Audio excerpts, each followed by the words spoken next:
What's up, my people? What's up, my people? You better come on in. Fool, you better come on in. What's up, y'all? Y'all see the screen, so y'all know the theme. And I wanted to revisit the great Amos Wilson and his book, Blueprint for Black Power. And as I started reading it, I'm like, the book is called Blueprint for Black Power. This is something like literally, to say a little bit about me, when I first found Amos Wilson, it was just by accident, like doing some YouTube stuff. And I listened to the brother, and even till this day, I think he's one of our greatest minds ever, hands down. Like over anybody you want to talk about, any archaeologist, any anthropologist, any historian, any archaeologist, any of them. I think this brother, what he talked about in terms of psychoanalyzing black America, black problems, and what we need to do to reverse what's happened to us. This is the guy. This is the book. And I'm gonna like, as I'm reading, highlighting and taking my notes, I'm gonna pick some out of them and then come and do a live so y'all could be seeing what I'm seeing, getting what I'm getting, and hopefully getting fed like I'm getting fed. I hope that makes sense. And when I'm finished, I'm gonna edit it or whatever, throw it on my podcast, throw it on my YouTube, and we gonna rock, man, until we decide to get our heads out the sand and start building. All right. So this is out the first chapter, and mind you, I'm gonna be going slow, y'all, because I'm gonna be highlighting and taking a lot of notes. And this book, just to let y'all know, is y'all gonna think I'm playing. 58 pages. That's how big. It's a big book. It's a big book, y'all. So it's gonna take me a minute, but we about to do this. So here's my first two set of notes. It's come from this, page 7. There are many blacks who have been convinced by racist propaganda that supreme power is divinely deeded to dominant whites. They therefore suffer anxiety attacks and feel as if they are blasphemously rebelling against God himself if they, even for a moment, seriously dare to consider conspiring to wrest power from the hands of their oppressors. Then this sorely mistaken theological perception is the self-abjugating perception by many blacks that they are inherently incapable of mounting a successful campaign against white power. And then he goes on to say, for my second note, therefore, if they are to survive and prosper in freedom, then, like it or not, African people must come to terms with power. We must be ever conscious of the fact that the establishment, whatever rewards it gives us, will also, if necessary to maintain its control, kill us, which we see all the time. Mind you, this brother died, I believe he passed in 90, like in the early 90s for sure. He passed at age 55 in the early 90s. This work is old work.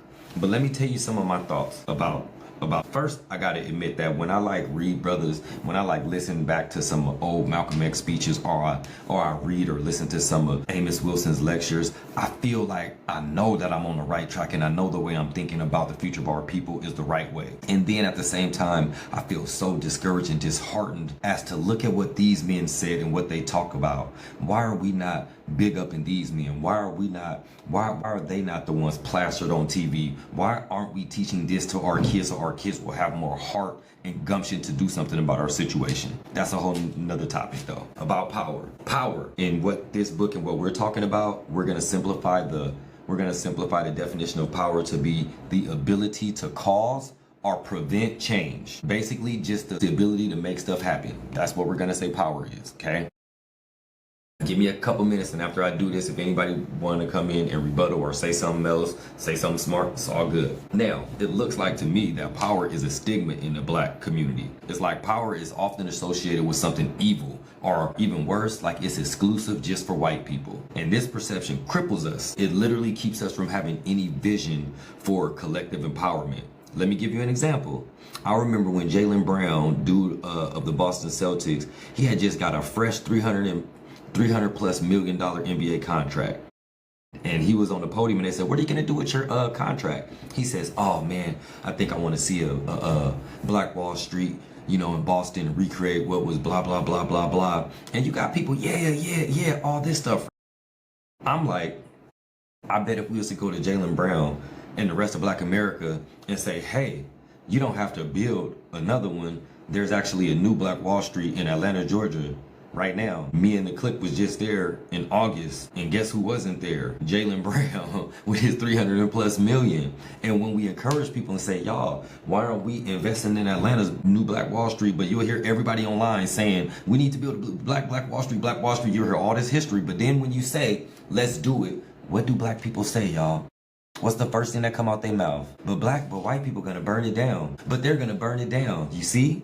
Whenever the thought of power, let's have something of our own, is mentioned, but white people gonna burn it down. I've been saying for a while now, we need to be educating our kids. We need community schooling across the board, like especially in our impoverished neighborhoods and in neighborhoods where we can't afford to take our kids to the best schools. People just automatically just don't believe in it. Because that's something that's powerful. That will change our predicaments in America, right? But that was just one example about how whenever you talk about doing something for ourselves and doing something that will exercise power, black folks immediately get scared. And even worse, they say no because white people gonna stop us without even thinking about it, without even a plan or nothing. It's maddening, y'all. But I still read this book and feel energized.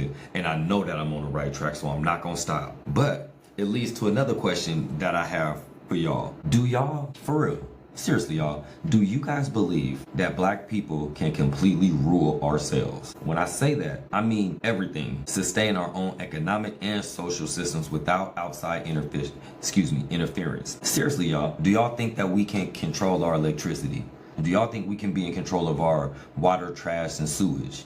Do y'all think that we can educate and run our own college systems? Do y'all think that we can educate engineers? Do y'all think that we can educate scientists? Do y'all think that we can educate medical doctors and lawyers? Do y'all think that we can do that all on our own? Do y'all think that we can have a Wakanda? I have a question. Do you guys believe in white power or do you believe in black excellency? Because I hear the black excellence, black boy joy, black girl run the world, all these things like we doing something. But when it comes down to power, do we really believe that we can govern ourselves from the inside out? That's like the biggest question. To create, manage, and sustain our own economic realities, our own social realities without no interference. And this isn't about independence. It's about taking full accountability for our own success and our own failures. Because we're not, y'all. We're not. And if we continue to live with our heads down in public while puffing our chest up amongst each other, we will remain powerless. And power isn't about showing off. It's about creating systems and institutions that assure our collective future is successful. There will be no change, no self-determined future if we do not confront and redefine our relationship with power. It's time to stop fearing power and start building it. So now I'm about to read some comments and I'll open it up for y'all to say something. But one comment just said, you had Obama for 8 years and Biden for 4. I'm not talking American politics, JK. So that is not like, those aren't my presidents. I did vote for Obama. I didn't vote for Biden. So I didn't have Biden. But I'm not talking about that. See, I'm talking about a reality for black folks. And even when I say that, the comments I'm getting is talking about the presidents like they are doing something for black people. I'm talking about us doing something for ourselves. Sure, we can have politicians, but our number one goal shouldn't be trying to get a black person as a president. Our number one goal should be getting black schools in every major city where there's a nice population of black folks, particularly down south. Our number 2 goal should be trying to get most of our people who want to be together down south, so that we're going to those same schools and we're building industries. And if we plan on staying in America, I don't believe in America personally. I'm giving this message to the brothers and sisters who do. I have children here. I have family here. I have people who are hell-bent on staying in America. So why aren't we hell-bent on making it the best place for us? Because how it is now, with how American life is now in society, it is literally not the best place on earth for us. Even with all its amenities, black people, America is not the best place for black African people. No matter how many basketball games you watch, no matter how many big booties you see twerking on the internet, no matter how many beaches you can go to, no matter how many cars you can afford, America is not the best nor safest place for black African people in the world. It is not. Hard stop. And that's the truth. So when you talk about Obama and Biden, those people aren't going to save us. Those people aren't going to fix it. We need power. Like you said, you had Obama. What happened? With black people as a whole, power. We always want to just talk about individual. Trump is back and whites are taking back our rights. Bro, I don't care. I don't care. Like, seriously, no one cares about you. This isn't about you at all. Elon Musk is African American. No, he's not. Like, all I'm getting, so I'm looking at the comments, right? And it's a bunch of trolls and people who don't care. Probably a bunch of white people. And I have to take too much time to get them out of here. Okay, take care of your race, take care of your community. Thank you, JK. Yeah, so why are you here? Right on. Let me write that down.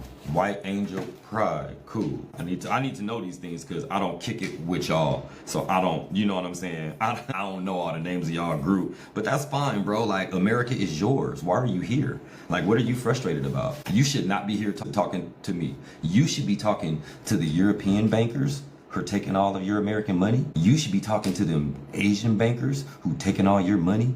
That's who you should be talking to. You should be talking to your people who's fucking you over when it comes to the American dollar and who's taxing you out the ass. That's what you should be worried about. And you talking about Elon. You know what Elon wants to do? Elon wants to get all of his other African American, white African American people in America, so they're running America. You know what Elon said? Elon said that Americans are stupid and retarded, and they can't run America right. They don't have the engineering and technical skills. So you don't need to be talking to this black boy, sir. You need to go talk to your white friends. You know what I'm talking about? You on the wrong page, buddy.